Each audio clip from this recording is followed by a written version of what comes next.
দর্শক, প্রফেসর ইউনূস ক্ষমতায় আসার পরে আগস্টের ৮ তারিখ ২০২৪ সেই ক্ষমতায় আসার পরে আমরা বাংলাদেশে এরকম দৃশ্য বহু দেখেছি।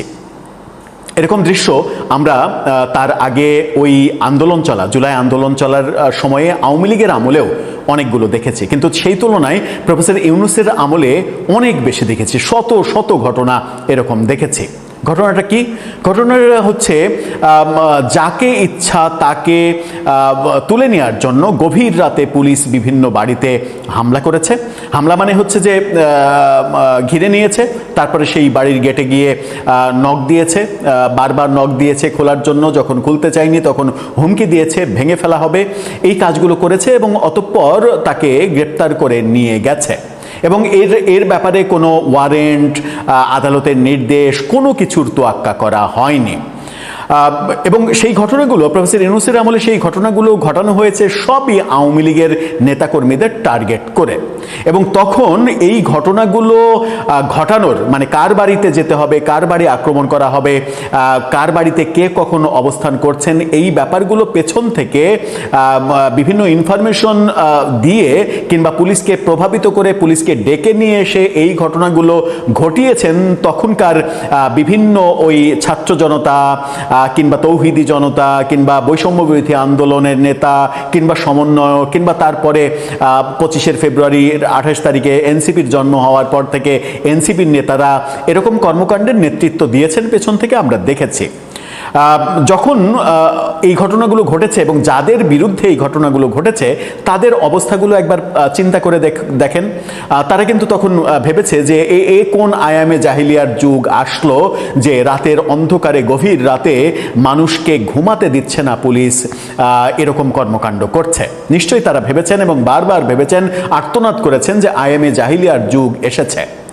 তখন কি যারা পেছন থেকে পুলিশকে দিয়ে এই কাজ করিয়েছেন কিংবা এই কাজ করার পরে উল্লাস করেছেন, উল্লম্ঘন করেছেন কিংবা এই কাজের ব্যাপারে কোনো ধরনের কোনো প্রতিবাদ করেননি, নীরব পৃষ্ঠপোষকতা দিয়ে গেছেন, তারা কি একবারও ভেবেছিলেন যে ঠিক একই কর্মযজ্ঞ আমাদের উপরে চাপতে পারে একদিন? এবং রাজনৈতিক বদলের সঙ্গে সঙ্গে বাংলাদেশে যে এটা হয় সেটা কি একবারও ভেবেছিলেন যে এটা একদিন আমাদের দিকে ধেয়ে আসবে?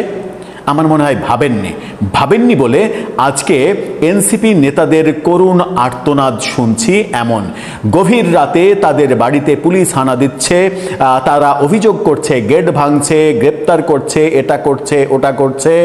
তার আগেই আমরা দেখলাম মানে গতকালকে এই ঘটনাটা গত মধ্যরাতের, তার আগে গতকালকে দিনের সময় এনসিপির শীর্ষ নেতা যুগ্ম সদস্য সচিব যিনি সম্ভবত যাকে তারা ইমাম বলেন, কোনো একটা জানাজা পরিচালনা করেছিলেন, তিনি ইমামতি করেছিলেন, তাকে পুলিশ গ্রেপ্তার করেছে। সেটা নিয়ে তারা ব্যাপক সোচ্চার। কিন্তু ওই একই ঘটনা তারা প্রফেসর ইউনূসের আমলে যে বহুবার ঘটিয়েছেন, যাকে ইচ্ছা তাকে গ্রেপ্তার করা যায় এবং সেই গ্রেপ্তারগুলো পুলিশ যে এক পেশে নীতি অনুসরণ করে করেছে, কারো বাড়িতে হামলা করলে পুলিশ যে এক পেশে নীতি অনুসরণ করে করেছে এবং সেই হামলাগুলো পুলিশ যে রাজনৈতিক প্রভাবে করেছে, এই ব্যাপারগুলো তখন যদি তারা মাথায় রাখতেন তাহলে আজকে এই ঘটনা ঘটতো না। নাসিরউদ্দিন পাটোয়ারি গত গভীর রাতে একটা ভিডিও সহ একটা পোস্ট দিয়েছেন। সেই পোস্টে আমার রীতিমতো তাকে মনে হয়েছে প্রচণ্ড অসহায়ত্ব বোধ করছেন তারা। প্রফেসর ইউনূসের আমলে যারা অত্যন্ত ক্ষমতাবান ছিলেন, প্রফেসর ইউনূস সরকার যাওয়ার পরে বিএনপি সরকার আসার পরে তারা এতটা অসহায়ত্ব বোধ করছেন কেন? কি লিখলেন তিনি, কি বোঝাতে চাইলেন, কি ঘটলো ঝিনাইদহে নতুন করে? চলুন একটু জেনে দেখবো এই ভিডিওতে। দর্শক, বলছিলাম এনসিপি নেতা নাসিরউদ্দিন পাটোয়ারির মানে এক ধরনের আর্তনাদটা দেখে, তার লেখা দেখে, তার ভিডিও দেখে আমার ব্যক্তিগতভাবে খুবই খারাপ লেগেছে বলেই ইন্ট্রোতে এত কথা বললাম যে তখন যদি তারা তখনকার চলমান ওই ঘটনাগুলো নিয়ে সচেতন থাকতেন তাহলে বোধহয় আজকে এই ঘটনাটা নাও ঘটতে পারত। কি লিখছেন তিনি, তার পোস্টটা দেখে নিন। তার পোস্টে তিনি লিখছেন, আয়ামে জাহিলিয়াত যেন আবার ফিরে এসেছে।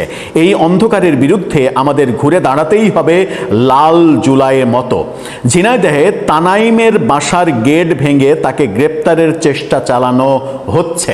এরকম একটা ভিডিও তিনি পোস্ট করেছেন। সেই ভিডিওটা সামান্য একটু দেখে আসুন। সেই ভিডিওটা ভেতর থেকে, দরজার ভেতর থেকে ওই দরজার যে লুকিং পয়েন্ট থাকে যেটা দিয়ে বাইরের দৃশ্য দেখা যায়, সেই লুকিং পয়েন্টে ক্যামেরা ধরে ভিডিও করা যে বাইরে পুলিশ দাঁড়িয়ে আছে। এই যে ভিডিওটা পোস্ট করে এক ধরনের আর্তনাদ তিনি পেশ করলেন ফেসবুকে এবং জাতিকে জানানোর জন্য চেষ্টা করলেন, এটা অবশ্যই মানে তার বিরুদ্ধে, যার বাড়িতে গিয়েছে তার বিরুদ্ধে যদি নির্দিষ্ট অভিযোগ না থাকে, মামলা না থাকে, তাহলে এটা করা উচিত হয়নি পুলিশের। কিন্তু মানে যার বাসায় গিয়েছে এবং যাকে গ্রেপ্তার করতে গিয়েছে, এই ভিডিওটা যখন দেখছেন তখন হয়তো এই খবরও আপনারা জেনে যাবেন যে তাকে হয়তো গ্রেপ্তার করা হয়েছে কিংবা আদালতেও তোলা হয়েছে। তার বিরুদ্ধে নিশ্চিত করেই অভিযোগ রয়েছে। কারণ হচ্ছে যে একদিন আগেই ছাত্রদল এনসিপি নেতাদের বিরুদ্ধে মামলা করেছে। এনসিপির 22 নেতার নাম উল্লেখ করে আরও 50-60 জন অজ্ঞাত আসামি করে তারা মামলা করেছে। সেই মামলায় ওই এনসিপির শীর্ষ এক নেতা, তাকেও কিন্তু গ্রেপ্তারও করা হয়েছে। যুব শক্তির একজন নেতাকে গ্রেপ্তার করা হয়েছে।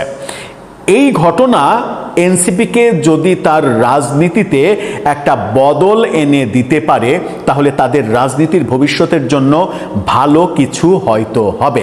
কারণ তাদের মস্তিষ্কে যদি এই কাজটা করে যে ক্ষমতা ফুরালে, যেমন গতকালকেই হাসনাত আব্দুল্লাহ বলেছেন যে ক্ষমতার বড়াই ভালো নয়, ক্ষমতার বড়াই থাকে না। প্রফেসর ইউনূসের আমলে যারা এরকম ক্ষমতার বড়াই দেখিয়েছিলেন এবং যা ইচ্ছা তাই করেছেন, তাদেরকে যখন অসহায় দেখাচ্ছে তখন আসলে সেই কথাটা অনেক বেশি সত্যে প্রমাণিত হতে আমরা দেখি যে ক্ষমতার বড়াই আদতে টেকে না। গতকালকে যারা ক্ষমতায় ছিলেন, আওয়ামী লীগ যখন ছিল তারা ক্ষমতার বড়াইয়ে যা ইচ্ছা তাই করেছে। প্রফেসর ইউনূসের আমলে আপনারা ক্ষমতার বড়াই দেখিয়ে যা ইচ্ছা করেছেন। এখন যখন আপনারা আর ক্ষমতায় নেই, অর্থাৎ প্রফেসর ইউনূস আর নেই, বিএনপি যখন ক্ষমতায় এসেছে, তখন আর ওই যা ইচ্ছা তাই করার সুযোগ পাচ্ছেন না।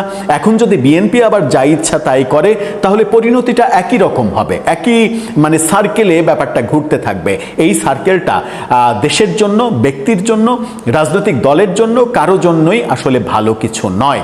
আমরা প্রত্যাশা করব এই ধরনের মুভমেন্ট থেকে রাজনীতি করা প্রত্যেকেই সরে আসবেন এবং সুস্থ রাজনীতির চর্চাটা অন্তত শুরু করবেন।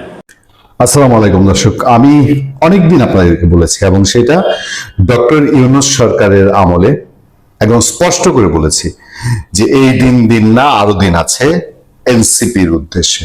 এনসিপি বা ওই তথাকথিত জুলাই যোদ্ধা, যারা জুলাইয়ের পরে এই বাংলাদেশকে নরকে পরিণত করেছিল, তাদের উদ্দেশ্যে বলেছি। এটাও বলেছিলাম খুব স্পষ্ট ভাষায়, কয়েকটা আলোচনায় বলেছি, একাধিক আলোচনায় বলেছি যে জামাতে ইসলামী ছাড়া যেই ক্ষমতা আসুক, বিএনপি আসুক, অন্য কোনো ভাবে সরকার প্রমুখ, মানে ইউনূস সরকার চলে গেলে পরেই এই যে এনসিপির দ্বন্দ্ব, এনসিপির ভয়াবহ রকম পরিস্থিতি, এইটা কখনোই এই বাংলাদেশে থাকবে না। লাগবে না কিছু, শুধু বিএনপি যথেষ্ট। এক বিএনপি, ছাত্রদল, যুবদলই যথেষ্ট এনসিপি কে সাইজ করার জন্য। এটার জন্য আওয়ামী লীগ লাগবে না। সাইজ বলতে আমি হাতের সাইজ বলছি না, রাজনৈতিক সাইজ বলছি। হাতের সাইজ শুরু হয়েছে, চতুর্মুখী হাতের সাইজে পড়েছে এনসিপি, যেটা কাঙ্ক্ষিত নয়। কিন্তু কোন কোন ক্ষেত্রে আমরা শুধু বলি যে যেমন কর্ম তেমন ফল। এনসিপির উপরে ডিম থেরাপি হচ্ছে। আওয়ামী লীগ, ছাত্রলীগ দেশের বাইরে সুযোগ পেলেই এদের নেতাকর্মী জয়জনই থাকুক, যারাই থাকুক, এদের উপরে ডিম মারছে। আর দেশের ভেতরে একটা দুটা ঘটনা নয়, নির্বাচনের আগে থেকেই নাসিরউদ্দিন পাটোয়ারীকে ধুলাই দিয়েছে ছাত্রদল। ঢাকাতেই নির্বাচনের সময় মাঠে একবার না দুইবার ধুলাই দেওয়ার, একবার দিয়েছে আর একবার চেষ্টা করেছে।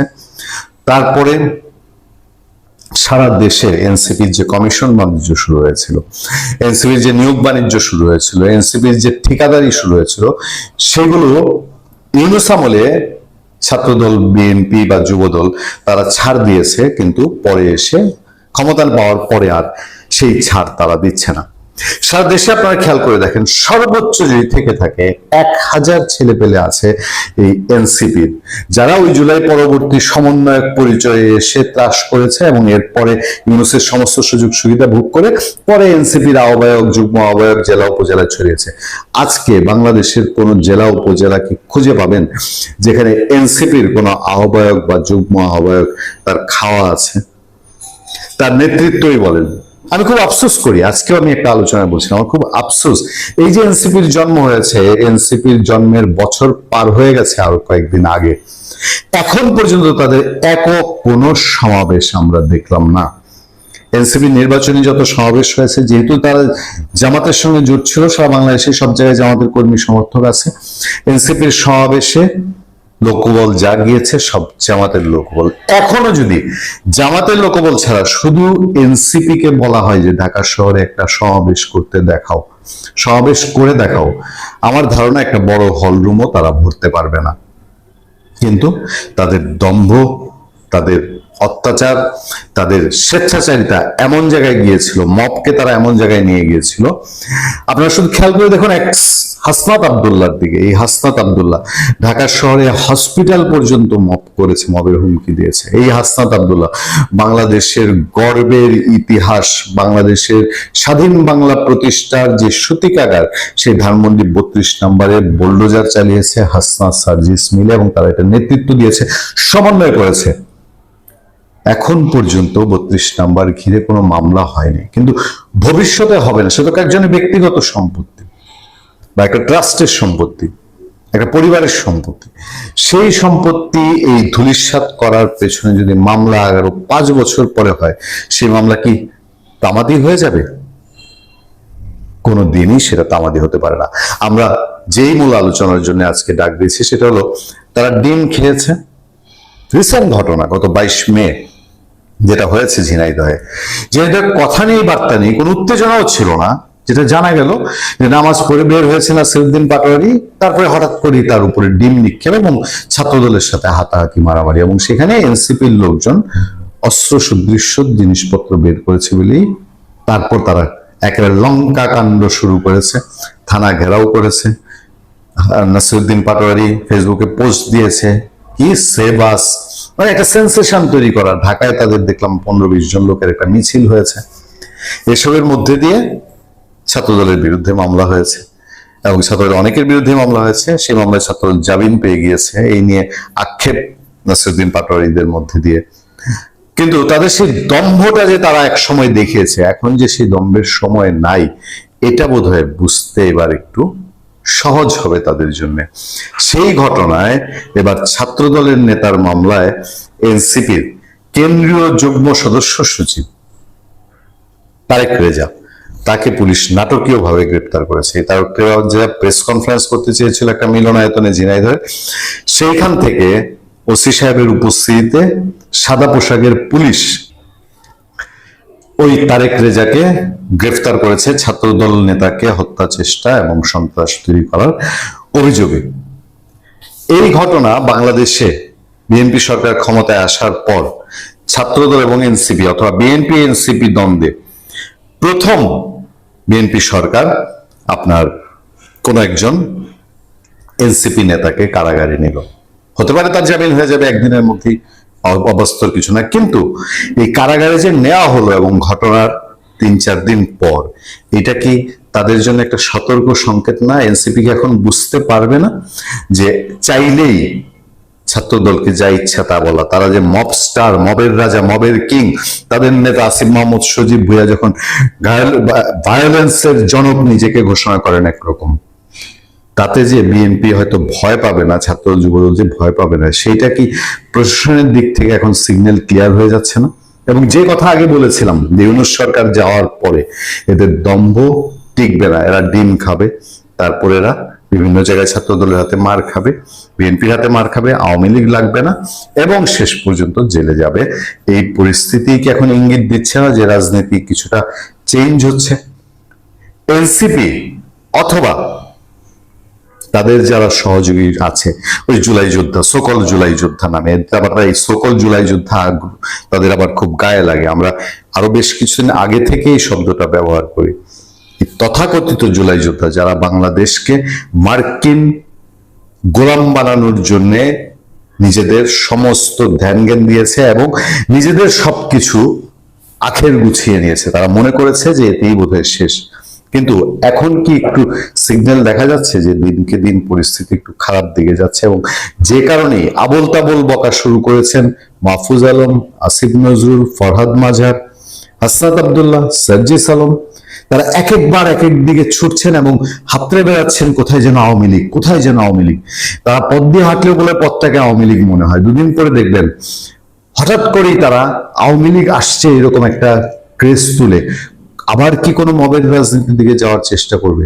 বিএনপি যদি এই বুঝে থাকে এবং আজকে যে স্টেপ তারা নিয়েছে তাদের ছেলেপেলে আক্রান্ত হওয়ার বিপরীতে এই স্টেপ যদি ভবিষ্যতে এই মববাজদের ভায়োলেন্স করার হুমকির মুখে বিএনপি আরো নিতে থাকে, তাহলে এনসিপির আর ভবিষ্যৎ কি আছে? আমি স্পষ্ট করে অনেক দিন আপনাদেরকে বলেছি, আমার অভিজ্ঞতা, আমার অনুভূতি, আমার পর্যালোচনা বলে এনসিপি বাংলাদেশ ফ্রিডম পার্টি হতে আর বেশি বাকি নাই।